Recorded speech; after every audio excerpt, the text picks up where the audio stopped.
शिवे सर्वार्थ साधके शरण्ये त्र्यंबके गौरी नारायणि नमोस्तुते।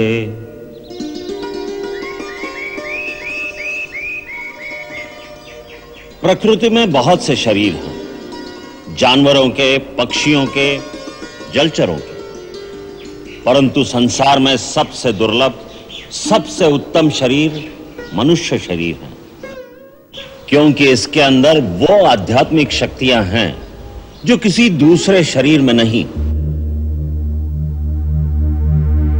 आध्यात्मिक और मानसिक शक्ति का यह भंडार हर मनुष्य शरीर में होता है, भले ही वो शरीर ऊंची जाति का हो या नीच जात का हो, किसी रंग या किसी नस्ल का हो, प्रकृति उसमें भेदभाव नहीं करती।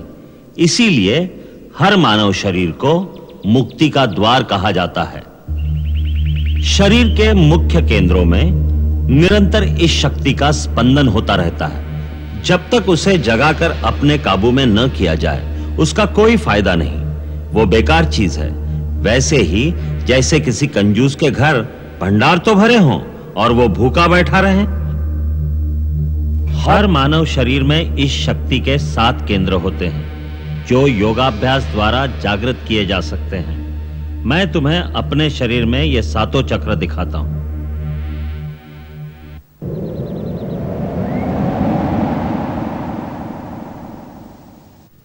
ये देखो, सबसे पहला है मूलाधार चक्र। ये इस शक्ति का निवास स्थान है। यहां जिस रूप में यह शक्ति निवास करती है उसे कुंडलिनी भी कहते हैं।